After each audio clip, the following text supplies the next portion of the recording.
all-consuming, complete. Oh, there were lights here, sure, but they were far off and small.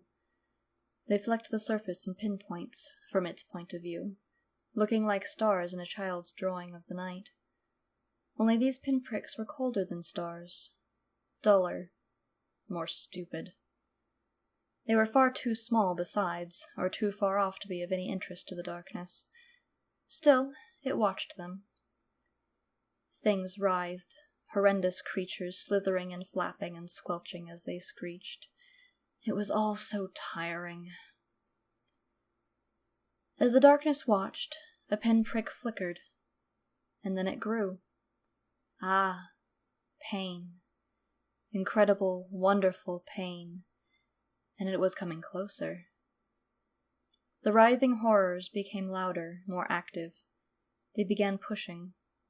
However, while the horrors lashed and grabbed for whatever was close, no matter the size, the darkness continued to watch that growing light. It was just so warm, so welcoming, so open. The pain-filled light came closer and closer. Soon it began to pulse, and the darkness made its move, using the path those writhing, idiotic horrors had been opened to, and slipped silently through the doorway. Mouse was waiting when the last drop party came back aboard. She wasn't crew, so she was confined to the hallway outside main hangar, the door guarded by two of the lithe, dapple-gray furred Felicias. The screams of the Marines that had fought their way down the spine of the Woglinde still rang in her ears, and the ghastly frozen horror imagery of them being dismembered or blown into bloody meat still floated in the dark behind her eyelids, and her fear for Calibri had grown steadily in the last hour as contact with her team had remained steadfastly out of reach. When she saw the grim-faced, battered assault team climb the drag lines back into the hold and caught the flash of scarlet hair amongst them, her heart soared. But then the circumstances registered. The way Calibri hung in Thalia's grip, the discolored patches all over her skin, the awful mewling that came from her throat, and something made of acid and ice uncoiled in her stomach. "No! No!" Mouse screamed, pushing past the Felicias. She crossed the hangar at a dead run, her boots slamming on the metal deck and her gray nanoweave whispering as she sprinted to Cole's side. "Cole, baby, I'm here. It's okay. You're gonna be okay." The words spilled from her lips in a torrent, and she reached out to take Cole from Thalia. There was ice in her hair, and on her teeth, and oh gods, in her eyes. And Mouse thought she was going to be sick, even as she told herself that Cole would heal. She always did. She was going to be fine. Mouse looked up as Thalia refused to surrender the badly damaged gunslinger, her gray eyes flashing. Thalia glanced at her, then turned to look back across the hangar, and Mouse grated. "Give her to me." Thalia didn't respond, didn't even look at Mouse, and something inside Mouse snapped. Who were these people to say what Cole needed? They didn't know her. They couldn't. They weren't there each day and night, always working, always waiting, always watching. Mouse didn't even realize she'd moved until later. A single blow, not even a real punch, just a hyperspeed extension of her fist, wrapped around the reassuringly heavy weight of a nearby armorer's wrench, caught Thalia just behind the ear.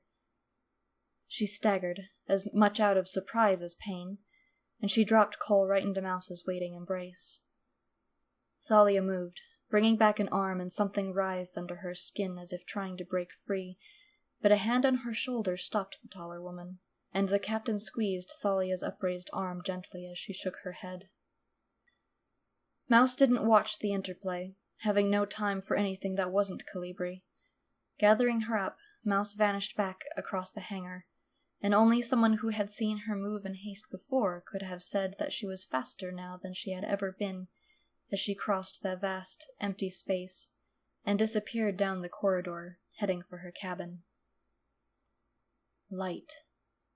There was just so much light. Blinding, incomprehensible. But it moved. And there was sound. And most of all, there was pain. Fear, anger, dread, loathing. It was bliss. This was why this door had been the best one. The emotion swirled like smoke, and the darkness breathed it in hungrily. Soon, the moving light became shapes. Calibri shuddered in pain, stiff, blackening fingers trying futilely to grip the one holding her. Her mouth opened and a rasping breath exited as she tried to speak, only to cause her to cringe and wince. It felt like someone had throat-fucked her with a knife, and her body felt like she had fallen into a vat of quills. "Shh, just hold on a moment longer, Slinsko," Mouse cooed, her soft, gentle tones completely at odds with the gnawing fear and murderous rage warring for control of her expression. She took twists and turns at a speed no ordinary mortal could match, faster than she'd ever moved before, and when she got to her cabin she snarled at the door, which obediently slid aside as it recognized her voice, even in the wordless sound.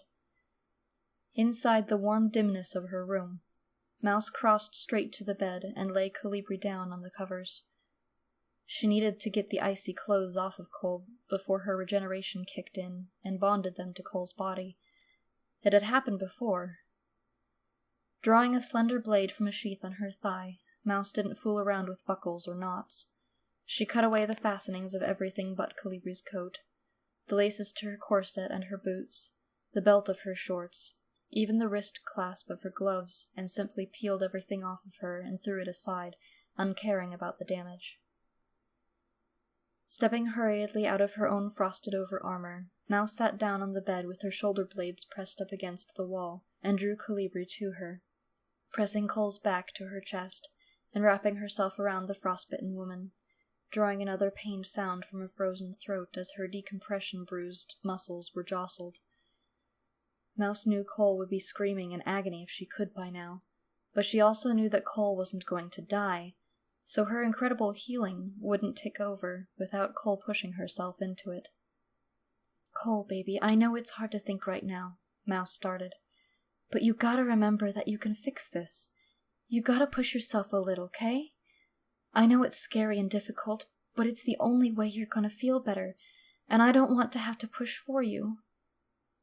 Mouse held her tighter, trying to get through the pain to remind Calibri that she could heal herself, and bracing for the writhing, screaming process she knew was coming, and fearing that Cole wasn't going to be able to start it herself. If she didn't, Mouse would have to do it for her, and that meant hurting Cole when she was already clearly at her limit. Calibri wanted to cry. She wanted to sob and scream, but her throat wouldn't let her. Her lungs burned, and her eyes stung horribly and were even more painful when she closed them. Someone was saying something. Something was warm. Too warm. Mouse's body was burning her. She just wanted it to stop. Push her. Calibri shuddered again, her muscles twitching as she tried to sit up and get away from the burning heat. But she just couldn't move. Push her.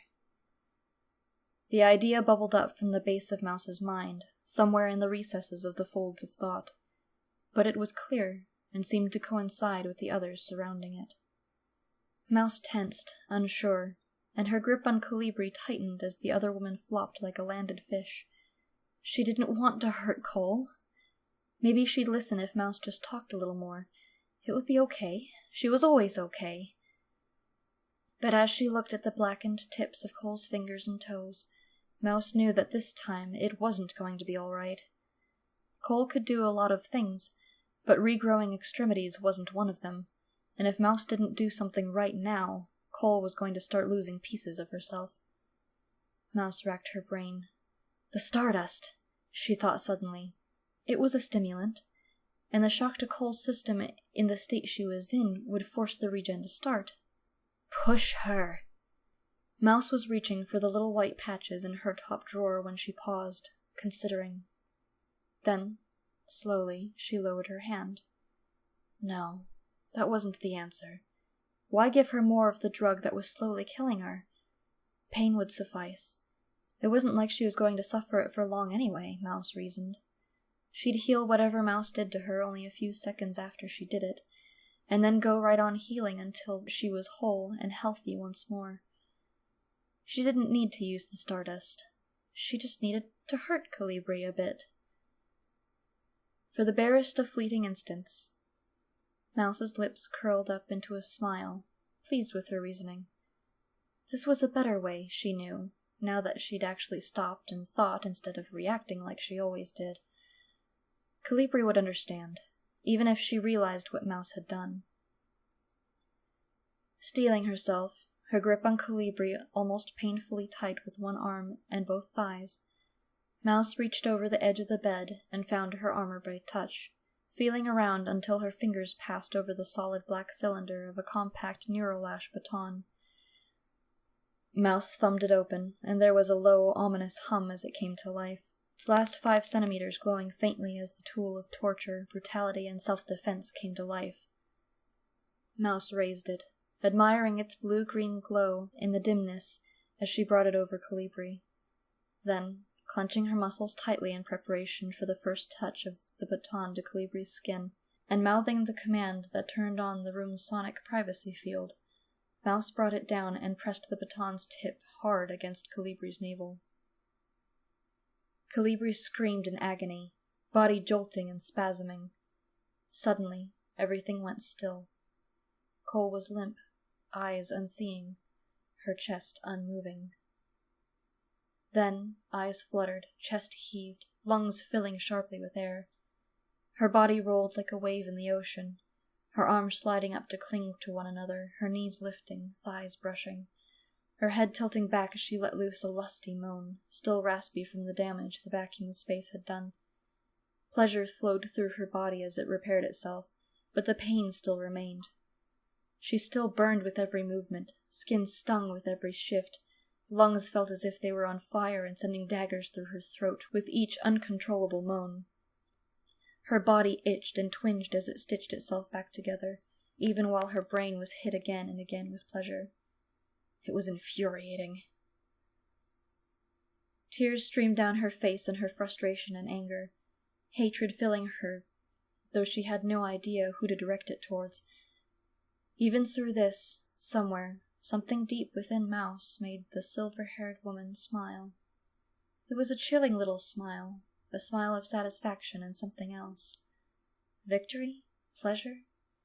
Mouse couldn't see it, and wouldn't have cared if she could. She held tight to Colibri as she spasmed, gasping from a mouth twisted in anger, tears streaming down her face as the degradation her ability to recover always forced on her as a side effect. She hates this. She'll stop it as soon as she can. The thought wasn't alien to Mouse. She knew Colibri despised herself when she got in such dire straits as to voluntarily use anything that her former masters had given her. But before she'd always nodded and gone along with Cole, letting her cut the process short and heal the rest of the way naturally once she was out of immediate danger. This time was different. Mouse looked curiously at the wand. Was it that she had an easy means of pushing Colibri to continue that changed her thinking? Or maybe it was just the knowledge of her own hurts, and how much she wished there was a magical way to simply knit her wounds closed. Colibri might hate her if she realized what was going on, but she'd thank Mouse later, Mouse knew. A few minutes of self-loathing, however bad they seemed at the time, were a pittance compared to a weak healing decompression hypothermia damage. Still holding Colibri tightly, Mouse brought the wand to Cole's ribs and brushed it lightly against her skin, forcing the healing to continue. Colibri cried out again, a sound different from the moans that she had been uttering, a sound more tormented as a fresh pain entered her senses. The pleasure that had just barely begun to ebb picked up again, more of her body itching and tingling as the frostbite began to heal. The redhead looked down at her hands, watching the black recede and disappear, but there was something else she recognized. The hand holding her body, the one holding the baton, that nail polish. She knew them. Yes, came the soft, comforting thoughts from the recess of Mouse's mind. This is what should be done, what needs to be done. Fresh tears began to tumble down Calibri's cheeks, and she curled her body, turning herself over, hands clinging to Mouse's waist as her head rested on her stomach, even as she continued to be tossed by the waves of ecstasy and torment. Mouse knew what she had to do, and while she took a cold, vicious satisfaction in keeping Calibri away from the Stardust, and a positive joy in seeing her so much more healthy than only a few minutes ago, neither of those things made it easy, precisely, to torture her friend. For all that it was coming more naturally than Mouse ever could have dreamed. Mouse's grip lessened fractionally, and the gunmetal-haired woman slowly relaxed, some of the tension ebbing away as Calibri clung to her. She still looked bad, but she was probably out of the woods. Again, just once more and you shall have her back in total. But at the same time, their worlds had just been turned on their ears. As much as she hated to do it, the ship needed Calibri healthy. Mouse needed Calibri healthy. She needed that irrepressible, flippant, wonderful girl back. Mouse knew it was selfish, but she also knew that Calibri was better at coping with pain than she was, and if she didn't hurt Calibri enough to bring her all the way back, there might not be anything left of either of them when the dust settled. Mouse stroked Cole's hair, murmuring soothing noises and teasing the rose-red locks for a moment as, just out of Calibri's view, the wand came up a final time. Just before it came down, some impulse, a fear of Calibri's reaction perhaps, drove Mouse to grip the back of Cole's neck tightly, holding her head and shoulders in place as she slammed the wand across Calibri's back. Yet another cry of pain was torn from the woman, a sound that ended in sobs before the moans began again, her nails digging hard into Mouse's sides. But Calibri's body was almost done. Finally the moans subsided, Cole's grip released, and her arms wrapped around herself as she let her head fall to Mouse's thigh at the joint of her hip. She panted and shuddered, recovering. "Now, my dear Calibri," Mouse's voice above her was strange, velvet soft and holding the lightest hint of some distant accent. "Doesn't that just feel so much better?" Cole ground her teeth. Her fingers curled, nails digging painfully into her own flesh briefly before releasing to push herself up into a sitting position. The motion was slow, even for her normal movements, and her head hung enough to hide her expression. Suddenly, her hand came up, her palm meeting Mouse's cheek with force and continuing past. When Mouse looked to her again, she would see Cole's pretty face twisted into a look of anger and betrayal. And then Calibri was turning away from her friend, scooting to the foot of the bed to curl into a ball on her side. "You made me use it," came the quiet, trembling voice from the shivering ball. "Can't believe you fucking made me use it." Mouse worked her jaw for a second, hearing it pop and wincing before looking back at Cole, relief and satisfaction warring with anger at being hit over helping Calibri, and a deep-seated shame at how she'd manipulated her friend's body into betraying her mind. "Yes, Cole, I did." She sighed heavily.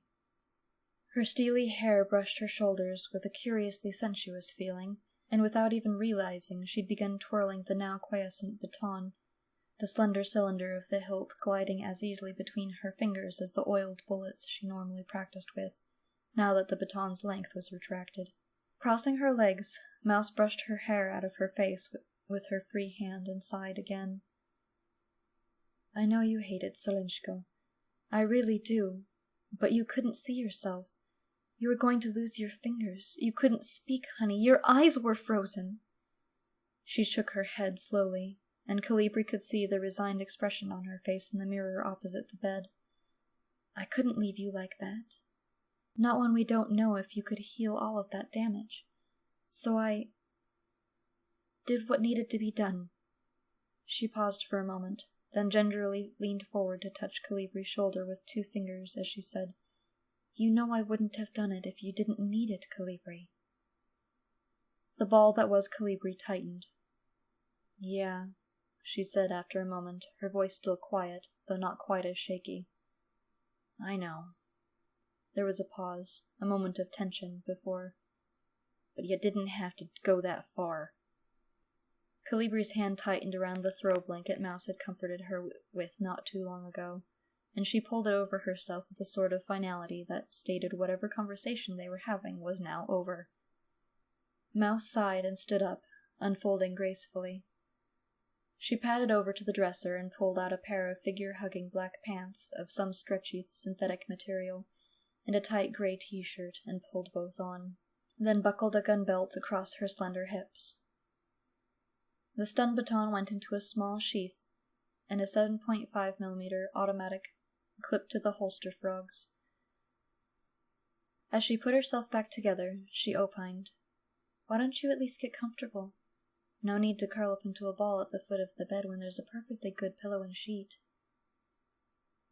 Mouse didn't look at Cole again until she'd slipped on gray cross trainers and tied her hair back with a small scarlet ribbon. When she did, her heart sank, and she chewed her lip nervously, wondering if it would do more damage to speak or stay silent, to stay or go. Calibri didn't like being alone, but she hated people seeing her when she was weak, too. And right now her anger at Mouse probably kept her from being exempt from the latter shame. But Mouse couldn't stay silent. Tentatively, she walked over to Calibri's side and knelt down, stroking Cole's shoulder, but careful not to stray off the blanket. She knelt silently for a second, and then whispered, "I'm sorry, Selinchko. I'll leave you alone for a little while. I promise not to be gone too long, but stay for as long as you want, please." She leaned down to kiss Cole's shoulder through the blanket before standing and turning for the door. She paused in the doorway, then went back to her dresser and pulled out a small bottle full of little blue pills and shook one out. Disappearing into the bathroom for a moment, she returned with a glass and set both on the bedside table. Cole would know the soothing tranquilizer when she saw it. Calibri turned her face away from Mouse when she knelt in front of her, though to do this she had to bury her face into the comforter on the mattress in a rather childish action. Her head shifted again when she felt and heard Mouse move away, watching her numbly through her reflection in the mirror. When she spotted the blue pill, Cole relaxed slightly, though pulled the blanket up over her head, her voice slightly muffled as a result. "Where are you going?" Mouse stopped but didn't turn. "I don't know. Medical, maybe. Lots of wounded down there. Or to check the cutter we recovered." She shrugged. "Does it matter? I don't want to hurt you any more than I have, and right now the best way for me to do that is to let you take the drugs, take the bed, and crash out." She glanced over her shoulder with a sad little half-smile. "Don't worry. I'll be here when you wake up." Another pause, longer this time, and then what sounded like an affirmative grunt before the blanket lump that was Calibri shifted, wiggled, and twitched. By the way the form grew smaller, Mouse would know that Cole had just turned herself onto her knees and curled even further into a ball than before. However, this was accompanied by a light sigh, and she could tell the woman was beginning to relax. Mouse stared sadly at Calibri for a moment, her mind swirling with everything she wanted to, but couldn't, say. Finally, she shook her head and murmured, "Good night, Selinchko." Then she was gone, disappearing in a rustle of fabric and a swirl of silver hair, leaving Cole alone with her thoughts. Calibri waited until she heard the door latch shut, until the footsteps faded, before she finally moved. The blanket was pulled away from her head, looking up at the closed door as if to be sure she was alone, before inching up the length of the bed to the pillow. She slunk beneath the rest of the sheets, snuggling in, and she had actually gotten rather comfortable before she realized she still needed to take that pill. She was just so exhausted. She was usually tired after such an event, but this time she was particularly so for some strange reason. Still, the pill would put her in a deep enough sleep that she wouldn't remember most of those terrible nightmares. Cole gave a sigh, eyes heavy. She'd take it in a minute. She just wanted to rest her eyes a moment. Before she knew it, Calibri had drifted off into a deep, deep sleep. Are You Afraid of the Dark was a cooperatively written piece by Elaine Gregor and Walter Wigglesworth.